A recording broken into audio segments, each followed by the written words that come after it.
Hello students, last class हम लोग discuss कर रहे थे केमिकल प्रॉपर्टी ऑफ अल्कोहल और वहाँ हमने देखा कि अल्कोहल की डिफरेंट टाइप की केमिकल प्रॉपर्टीज़ कैसे होती हैं। साथ ही हमने वहाँ देखा था the distinguish between the primary, secondary and tertiary alcohol, और वहाँ हमने देखा कि लुकास टेस्ट से हम कैसे primary, secondary, tertiary and alcohol को हम कैसे डिस्टिंग्विश करते हैं। तो आज हम बात करेंगे, वैसे तो हम आज बात करने वाले हैं फिनॉल्स की, कि जनरल क्लासिफिकेशन क्या है, उसका प्रिपरेशन क्या है और केमिकल प्रॉपर्टीज़ क्या हैं। बट स्टिल उससे पहले हम एक छोटा सा टॉपिक और कवर करेंगे, that is physical property of alcohol, जो कि हमारी लास्ट वीडियो में रह गई थी। तो पहले हम उसको कवर कर लेते हैं, फर्दर हम बात करेंगे फिनॉल की। तो एक बार ज़रा आप हेडिंग लगा लीजिए, फिजिकल प्रॉपर्टीज ऑफ अल्कोहल।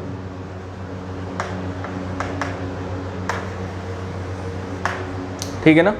तो स्टूडेंट्स, लास्ट टाइम मैं आपको बताए थे कि आप जब भी फिजिकल प्रॉपर्टीज़ की बात करेंगे तो केवल हमने वहाँ पर उसकी सॉल्युबिलिटी और बॉइलिंग पॉइंट को हमने चेक करना होता है। बाकी कोई भी फिजिकल प्रॉपर्टी को आपको पढ़ने की ज़रूरत नहीं है। ठीक है ना। तो हमारे सिलेबस में भी यही है और जनरली क्वेश्चन भी हमसे यहीं से ही पूछे जाते हैं। तो फर्स्ट टॉपिक हम इसमें पढ़ेंगे, that is boiling point. Boiling point तो क्या है, जैसे हमने लास्ट वीडियो में हमने देखा था, लास्ट तो नहीं sorry, hello alkanes and hello alkanes में, और हमने वहाँ आपको बताया कि अगर कोई भी कंपाउंड अगर हाइड्रोजन बॉन्डिंग करेगा तो उसके बॉइलिंग पॉइंट हमेशा ज़्यादा होगा as compare to parents hydrocarbon. But still अगर उसके अंदर हाइड्रोजन बॉन्डिंग नहीं है, तब हमने आपको बताया था कि आप वान डर वाल फोर्स को चेक करेंगे, और वान डर वाल फोर्स डायरेक्टली प्रोपोर्शनल होता है मॉलिक्यूलर मास के। तो हमको अच्छी तरीके से इस बात का पता है कि अल्कोहल क्या करता है, बताओ, हाइड्रोजन बॉन्डिंग कर लेता है, और हाइड्रोजन बॉन्डिंग करने से क्या होगा कि अल्कोहल का जो बॉइलिंग पॉइंट है वो corresponding hydrocarbon, even then hydrocarbon तो छोड़िए, बल्कि हेलो एल्कीन्स से भी क्या होता है, उसका बॉइलिंग पॉइंट ज़्यादा होता है। ठीक है ना। तो एक बार मैं लिख देता हूँ, फिर उसको हम अच्छी तरीके से डिस्कस भी करेंगे कि the boiling point of alcohol are higher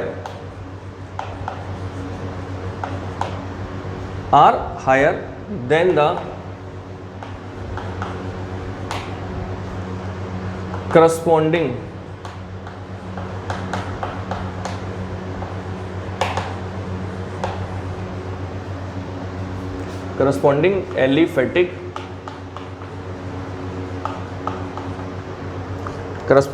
aliphatic hydrocarbon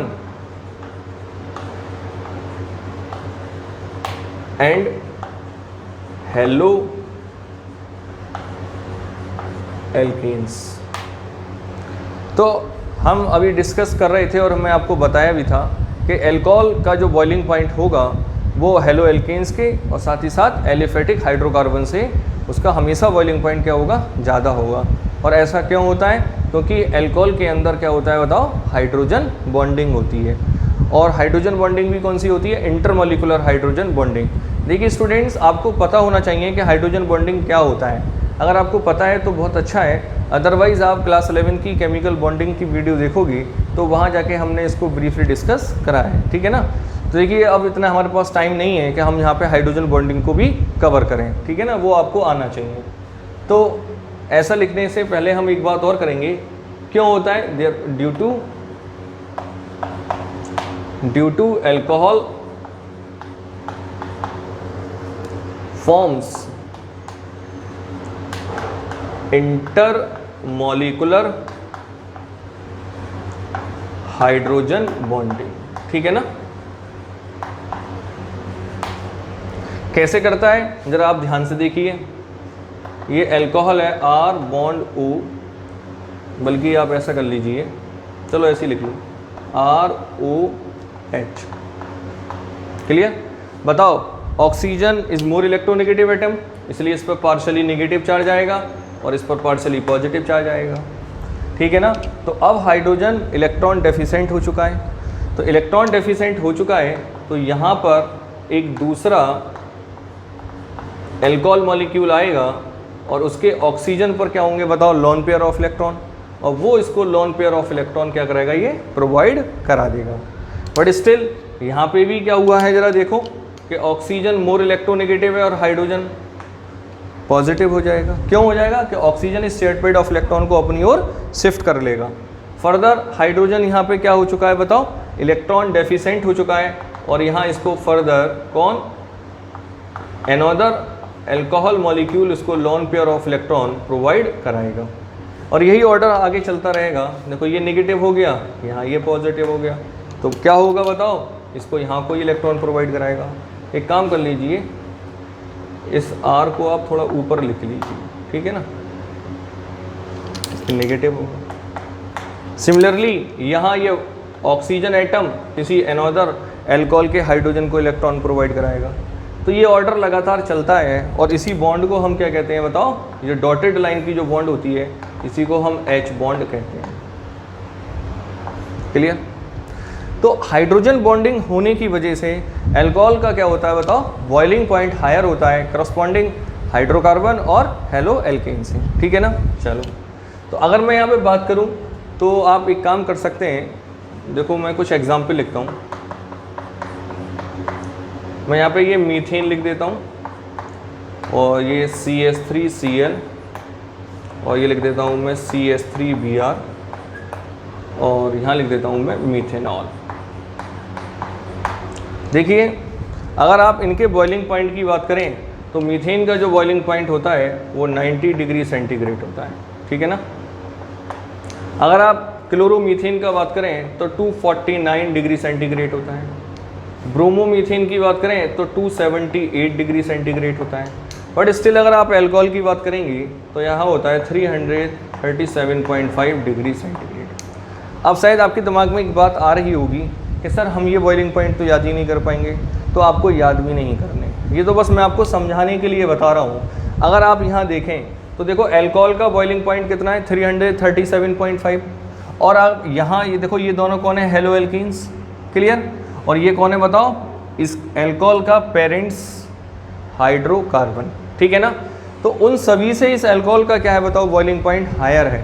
और हायर होने का रीज़न क्या है वो आप पहले ही पढ़ चुके हैं, हाइड्रोजन बॉन्डिंग। एक्चुअली स्टूडेंट्स होता क्या है कि जब हाइड्रोजन बॉन्डिंग होती है तो बताओ इस हाइड्रोजन बॉन्डिंग को हम कौन सी हाइड्रोजन बॉन्डिंग बोलते हैं, inter molecular H bond, that is hydrogen bond. तो इंटरमॉलिक्यूलर हाइड्रोजन बॉन्ड होने से क्या होता है, ये बहुत सारे मॉलिक्यूल एक साथ क्या हो जाते हैं बताओ, एसोसिएट हो जाते हैं, और उसको ब्रेक करने के लिए हायर एनर्जी का रिक्वायरमेंट हो जाता है। इसीलिए अल्कोहल का हाइड्रोजन बॉइलिंग पॉइंट क्या होता है, हायर होता है, ठीक है ना। तो एक बार आप इसको क्या करोगे, कॉपी करोगे, करो। चल,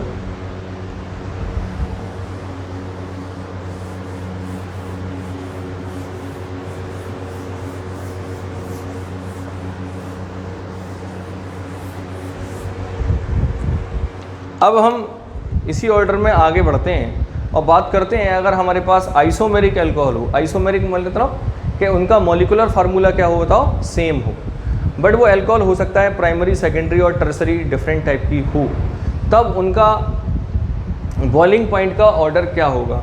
तो बिल्कुल सेम वैसे होगा जैसे हम हेलो एल्केन्स में पढ़े थे, और हमने वहाँ पढ़ा था कि अगर हमारे पास आइसोमेरिक हेलो एल्केन्स हो तो हमने देखा था जितनी ज़्यादा उसकी ब्रांचिंग होगी उसका क्या होगा बताओ, बॉइलिंग पॉइंट उतना कम होगा।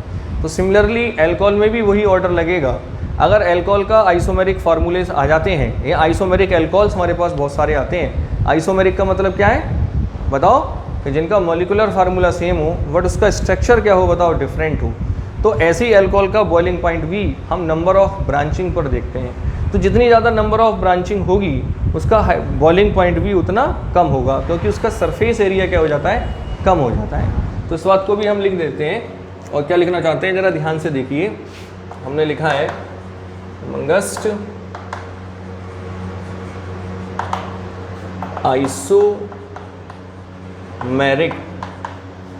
Alcohol, the boiling point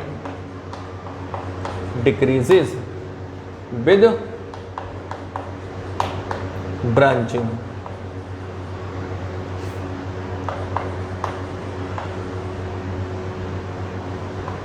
branching due to, बताओ क्या होगा, ड्यू टू करस्पॉन्डिंग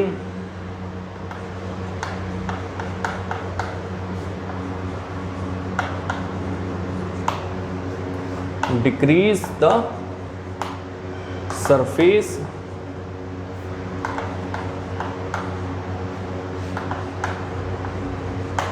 एरिया। तो जैसे जैसे ब्रांचिंग बढ़ेगी उसी ऑर्डर में उसका बताओ बॉइलिंग पॉइंट भी क्या होगा, डिक्रीज होगा। ठीक है ना। मैं कुछ एग्जाम्पल आपके सामने लिखता हूं और आप देखें। एग्जाम्पल फर्स्ट देखें, CS3 CS2 CS2 CS2OH। Clear. चलो सेकंड एग्जाम्पल देखें, CS3 CS2 CS2 CS3। और थर्ड एग्जाम्पल देखें, CS3 single bond CS3 single bond CS3 और OH। अगर आप यहाँ देखें तो आप देखेंगे कि तीनों ही एग्जाम्पल्स में मॉलिक्यूलर फार्मूला क्या है बताओ, सेम है, बट स्ट्रक्चर क्या है बताओ, डिफरेंट है। तो ऐसे में आप क्या चेक करेंगे, नंबर ऑफ ब्रांचिंग। तो बताओ यहाँ तो कोई ब्रांचिंग नहीं है, बट बताओ यहाँ कितनी ब्रांच है, एक। बताओ एक तो है ये साइड से, चलो, बट यहाँ कितनी ब्रांच हो गई बताओ, 2। तो जैसे जैसे ब्रांच बढ़ेगी उसका बॉइलिंग पॉइंट भी बताओ क्या होगा, डिक्रीज होगा। अगर आप बात करें तो इसका जो बॉइलिंग पॉइंट होता है वो 390 डिग्री सेंटीग्रेड होता है। बताओ, तो बताओ ये क्या होगा, एक ब्रांच आ चुकी है तो यहाँ होगा 373 डिग्री सेंटीग्रेड और इसका हो जाएगा 356 डिग्री सेंटीग्रेड। तो आप देख रहे हैं जैसे जैसे ब्रांचिंग बढ़ रही है वैसे वैसे क्या हो रहा है बताओ, बॉइलिंग पॉइंट डिक्रीज हो रहा है।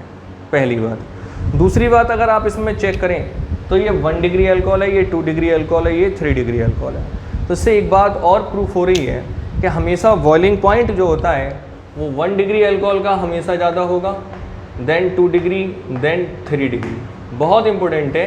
और ऐसा क्यों हो रहा है, तो एक तो लॉजिक आप समझ ही चुके हैं कि उसका सरफेस एरिया क्या हो रहा है बताओ, डिक्रीज़ हो रहा है। और जैसे जैसे सरफेस एरिया डिक्रीज़ होगा, या ऐसे बोलो जैसे जैसे नंबर ऑफ ब्रांचिंग बढ़ेगी, भाई नंबर ऑफ ब्रांच बढ़ेगी तो सरफेस एरिया डिक्रीज़ होगा, तो उसका बॉइलिंग पॉइंट क्या होगा, डिक्रीज़ होगा। सेकेंडली एक ऑर्डर और भी है, देखिए वो बहुत इंपॉर्टेंट है, ज़रा आप उसको ध्यान से सुनिए। देखिए जैसे जैसे ब्रांचिंग बढ़ेगी, ब्रांच बढ़ेगी तो 1 डिग्री से वो 2 डिग्री जाएगा, 2 डिग्री से 3 डिग्री जाएगा, तो उसका इंटरमोलिकुलर हाइड्रोजन बॉन्डिंग क्या होती है, वो वीक हो जाती है। और हाइड्रोजन बॉन्डिंग वीक होने से वो मॉलिक्यूल एक साथ एसोसिएट नहीं हो पाता। ज़रा एक बार चेक करिए, यहीं पे चेक कर लेते हैं। आप ज़रा ये वाला एग्जाम्पल लीजिए।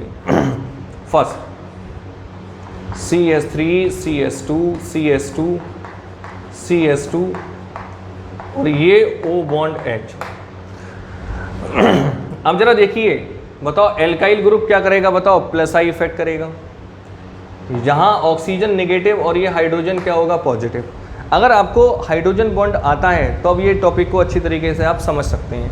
अगर आपसे हाइड्रोजन बॉन्डिंग नहीं आता है तो आपके लिए तो फिर वो है ही कि भाई सरफेस एरिया कम हो जाएगा। अगर आपको हाइड्रोजन बॉन्ड आता है तभी आप ये टॉपिक समझ पाएंगे। इसलिए स्टूडेंट्स मैं आपसे कह रहा हूँ, ये आप मेरी एडवाइस आपको पर्सनली, अगर आपको हाइड्रोजन बॉन्ड नहीं आती है तो आप केमिकल बॉन्डिंग की वीडियोस देख लीजिए, वहाँ हमने इसको डिस्कस कराया। तो अब ज़रा देखो, आपने देखा होगा कि हाइड्रोजन बॉन्ड इस बात पर डिपेंड करती है कि वो हाइड्रोजन कितना इलेक्ट्रॉन डेफिशिएंट है। पहली बात, हाइड्रोजन का इलेक्ट्रॉन डेफिशिएंट होना इस बात पर डिपेंड करता है कि उससे लगने वाला एटम कितना इलेक्ट्रोनेगेटिव है। इसीलिए तो आपने देखा होगा कि हाइड्रोजन बॉन्ड जब हम पढ़ते हैं तो हम कहते हैं when the hydrogen combine with higher electronegative atom like nitrogen, oxygen और फ्लोरीन। देखिए कभी हाइड्रोजन बॉन्ड क्लोरीन के साथ क्यों नहीं बनी, क्योंकि chlorine NOF nitrogen, oxygen, fluorine के कंपैरेटिवली क्या है बताओ, लेस इलेक्ट्रोनेगेटिव है।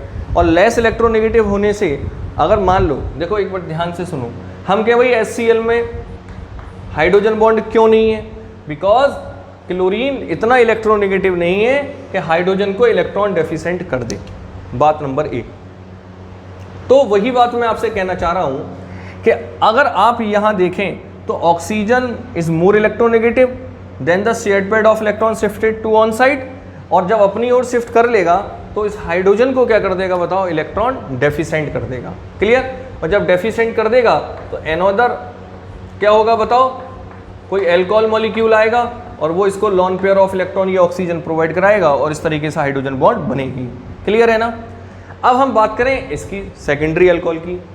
तो सेकेंडरी अल्कोहल में आप देखेंगे, पहले स्ट्रक्चर आप बना ही लो, CH2 और ये CH और इससे ये CH3 इधर है और O बॉन्ड H है। अब जरा देखो यहाँ भी ऑक्सीजन क्या होगा, पार्शियली नेगेटिव, हाइड्रोजन पॉजिटिवली होगा। क्यों? कि oxygen shared pair of electron को शिफ्ट करेगा। अब बहुत ध्यान से समझने की बात है। आप मुझे ये बताइए, बताओ एक प्लस आई इफेक्ट ये लगा और एक ये लगा। क्लियर। और हमने GOC में इंडक्टिव इफेक्ट में पढ़ा है कि जब 2 डिग्री एल्काइल ग्रुप आता है, भैया दो तरफ से जब एल्काइल प्लस आई इफेक्ट लगता है तो उसका प्लस आई इफेक्ट का इफेक्ट क्या होता है, ज़्यादा होता है। तो एक इधर से लगा, एक इधर से लगा, फाइनली 2 इधर से लगे। तो यहाँ ऑक्सीजन इस हाइड्रोजन को इतना इलेक्ट्रॉन डेफिशिएंट नहीं कर पाएगा जितना यहाँ हो रहा था। क्यों? क्योंकि यहाँ से इंडक्टिव इफेक्ट केवल वन साइड से हो रहा था। क्लियर है ना। और हम लोगों ने इस बात को इंडक्टिव इफेक्ट में पढ़ा है। अगर आपने नहीं पढ़ा है तो वो भी वीडियोस देखिए। इसीलिए मैं बार बार कह रहा हूँ, आप सीक्वेंस से आपको वीडियो देखनी पड़ेंगी। क्लियर। तो यहाँ ऑक्सीजन हाइड्रोजन, यहाँ ऑक्सीजन जो ये शेयर्ड पेड ऑफ इलेक्ट्रॉन है इतनी पावरली अपनी ओर अट्रैक्ट नहीं कर पाएगा और ये हाइड्रोजन इतना इलेक्ट्रॉन डेफिशिएंट नहीं हो सकता। और जबकि आप टर्सरी अल्कोहल में देखेंगे, जगह नहीं है, यहीं पे समझा देते हैं। तो बताओ क्या होगा, एक प्लस आई इधर से, एक इधर से, एक इधर से, फाइनली 3 प्लस आई इफेक्ट लगेंगे और यहाँ जो ऑक्सीजन और हाइड्रोजन के बीच के जो शेयर्ड पेड ऑफ इलेक्ट्रॉन है वहाँ ये अपनी ओर शिफ्ट नहीं कर पाएगा और ये इलेक्ट्रॉन डेफिशिएंट इतना नहीं हो पाएगा जितना क्या प्राइमरी में हो रहा है। ठीक है ना। तो सिंस आप देख रहे हैं कि जब 1 डिग्री से 2 डिग्री और 2 डिग्री से 3 डिग्री एल्कोहल की तरफ चलते हैं तो जो हाइड्रोजन बॉन्डिंग है वो वीक होती चली जाती है। और जब हाइड्रोजन बॉन्ड वीक होती है तो क्या होगा बताओ, क्या होगा, वो मॉलिक्यूल एक साथ एसोसिएट नहीं हो पाएंगे और उनका बॉइलिंग पॉइंट क्या हो जाएगा, डिक्रीज हो जाएगा। ठीक है ना। एक बार आप इसको कॉपी कर लीजिए, फिर हम मिलते हैं next point, that is solubility. और नेक्स्ट बात करते हैं हम, दैट इज सोलिबिलिटी। तो स्टूडेंट्स ये भी हम अच्छी तरीके से जानते हैं कि जितने भी ऑर्गेनिक कंपाउंड होते हैं, बड़े ध्यान से आप सुनें, जितने भी ऑर्गेनिक कंपाउंड होते हैं जनरली इनसॉल्युबल इन वाटर होते हैं। ठीक है ना। इनसॉल्युबल इन वाटर, या ऐसे बोलें आप स्पायरिंगली सोल्युबल इन वाटर। जितने भी ऑर्गेनिक कंपाउंड होते हैं except those compound which are form the hydrogen bond with water, उन कंपाउंड्स को छोड़कर जो वाटर के साथ हाइड्रोजन बॉन्डिंग बनाते हैं। तो सिंस हम लोग इसको तो पहले ही भी डिस्कस कर रहे थे बॉइलिंग पॉइंट वाले प्रीवियस पॉइंट में कि वाटर के साथ अल्कोहल क्या करता है बताओ, हाइड्रोजन बॉन्डिंग करता है। तो जो मॉलिक्यूल्स हाइड्रोजन बॉन्ड करेंगे, या ऐसे बोलें जो ऑर्गेनिक कंपाउंड वाटर के साथ हाइड्रोजन बॉन्डिंग करते हैं वो वाटर में क्या हो जाते हैं, सॉल्युबल हो जाते हैं। तो यही बात मैंने इसमें लिखी है कि the lower alcohol are the highly soluble. अच्छा ये बहुत इंपॉर्टेंट पॉइंट है। अगर मैं कहूँ जितने भी लोअर अल्कोहल्स हैं वो तो वाटर के अंदर सॉल्युबल होंगे, बट मोर देन 5 कार्बन्स, जैसे आप बोलें पेंटेनॉल, हेक्सेनॉल, तो यहाँ जाके ये अल्कोहल्स क्या होते हैं, इनकी सॉल्युबिलिटी क्या होती है बताओ, डिक्रीज होने लगती है। क्यों होने लगती है उसको भी हम अभी डिस्कस करेंगे। तो लिखा है कि the lower alcohols are the highly soluble in water but the solubility decrease with the increase the molecular mass of alcohol. बताओ अल्कोहल का मॉलिक्यूलर मास कब बढ़ेगा, जब वो अल्काइल ग्रुप क्या होगा उसके पीछे का लार्ज होता रहेगा, क्योंकि फंक्शनल ग्रुप तो OH ही रहना है ना। जैसे मान लो कोई भी अल्कोहल है, मिथेनॉल, अब बताओ इसका मास कैसे बढ़ेगा, जब अल्काइल ग्रुप ग्रेटर होगा, डेट इज CH3 CH2OH। ठीक है ना। अगर ये अल्काइल ग्रुप हमारा बहुत लार्ज होने लगे, जैसे CH3 CH2 CH2 CH2 CH2OH, तो यहाँ इस एल्कोहल का मॉलिक्यूलर मास क्या होने लगा बताओ, इंक्रीज होने लगा। और मॉलिक्यूलर मास कैसे इंक्रीज हो रहा है कि एल्काइल ग्रुप क्या हो रहा है बताओ, इंक्रीज हो रहा है। बात समझ में आती है ना। चलो, तो ऐसा क्या रीज़न है कि जैसे जैसे मॉलिक्यूलर मास बढ़ रहा है उसकी सोलेबिलिटी डिक्रीज हो रही है। तो स्टूडेंट्स मैं आपको यहाँ पे एक फर्दर बताना चाहता हूँ कि जो भी हाइड्रोकार्बन चेन होती है ये हाइड्रोकार्बन चेन जो होती है वो हाइड्रोफोबिक नेचर होता है। कैसा नेचर होता है? हाइड्रोफोबिक। कैसा नेचर होता है? हाइड्रोफोबिक नेचर, यानी ये वाटर से हेट करता है, वाटर में सोल्यूबल होना नहीं चाहता। जबकि जो alcoholic that is hydroxyl group जो पार्ट होता है ये हाइड्रोफिलिक होता है, हाइड्रोफिलिक नेचर होता है।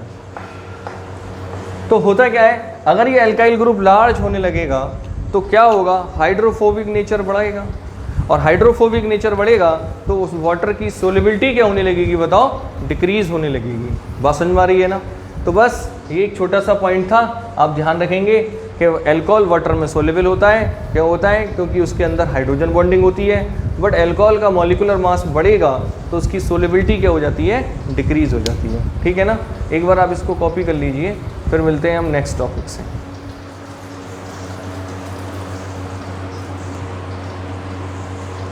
अब बात करते हैं next topic that is physical state. हालांकि स्टूडेंट्स फिजिकल स्टेट इतना इम्पोर्टेंट नहीं है, बट स्टिल आप लोगों की नॉलेज के लिए आपको आना चाहिए। ठीक है ना। आप ज़्यादा इस पर ध्यान ना दें, कोई टेंशन नहीं है, बट आप अगर ध्यान रख सकते हैं तो देख लीजिए। क्या कह रहा है? At ordinary temperature the lower alcohols are the colourless liquid with burning taste. समझ ही चुके हैं, इसमें कोई ज़्यादा समझाने वाली बात है नहीं कि जो लोअर एल्कोहल्स होते हैं कलरलेस लिक्विड होते हैं, उनका कोई कलर नहीं होता, उनका टेस्ट जो होता है कैसा होता है, बर्निंग टेस्ट होता है। बट एल्कोहल हायर एल्कोहल्स जो होते हैं, हायर का मतलब क्या है कि जिसके अंदर एल्काइल ग्रुप लार्ज हो जाए, तो रहते तो वो भी कलरलेस हैं बट उनके अंदर कोई ऑर्डर नहीं होता। इट मीन्स उनका टेस्ट भी कोई ज़्यादा बर्निंग टेस्ट नहीं रहता। तो लिखा है but the higher alcohol colourless odourless waxy solid. Waxy solid मतलब लाइक एस जैसे वैक्स होता है, इस तरीके के क्या होते हैं बताओ, वो सॉलिड होते हैं। तो देखिए स्टूडेंट्स, अब हम लोगों ने अल्कोहल का जनरल क्लासिफिकेशन को डिस्कस कर लिया था, उसकी प्रिपरेशन को डिस्कस करा था, केमिकल प्रॉपर्टीज़ को डिस्कस करा, और आज हमने उसकी फिजिकल प्रॉपर्टीज़ को भी कवर कर लिया। तो देखिए स्टूडेंट्स, मेरी तरफ से अल्कोहल कंप्लीट हुआ था, इसको मैंने अच्छी तरीके से कंप्लीट कराया, और कोई भी ऐसा टॉपिक नहीं है अल्कोहल के अंदर जो मैंने उसको कवर ना करा हो। अब आपकी ड्यूटी है, एक बार इन सारी वीडियोस को आप देखिए, अच्छी तरीके से नोट्स बनाइए और एनसीईआरटी के क्वेश्चन करिए। ठीक है ना। अगर आपको कोई भी टॉपिक समझ में नहीं आता है, अगर यहाँ आपको न्यूमेरिकल करते समय या एनसीईआरटी करते समय कोई भी प्रॉब्लम आती है, तो हमारी वीडियो में व्हाट्सअप नंबर दे चुके हैं, आप उस पर व्हाट्सअप करिए। जब प्रॉब्लम हमारे पास काफ़ी इकट्ठी हो जाएंगी तो उनकी एक मैं सॉल्यूशन वीडियो बना के आपको प्रोवाइड करा दूंगा। ठीक है ना। तो आप एक बार अच्छे से तैयार करो। ठीक है ना। तो आज मैं लेक्चर अपना यहीं पर रोकता हूँ, और आप अच्छी तरीके से तो तैयारी करेंगे। ठीक है ना। चलो, और मैं बार बार कह रहा हूँ, अगर आपको कोई भी प्रॉब्लम हो तो उस व्हाट्सअप नंबर पे आप अपनी जो भी प्रॉब्लम्स हैं उनको आप सेंड करिए, मैं उस पर वीडियो ज़रूर बनाऊँगा। ठीक है ना। Thank you and have a nice day.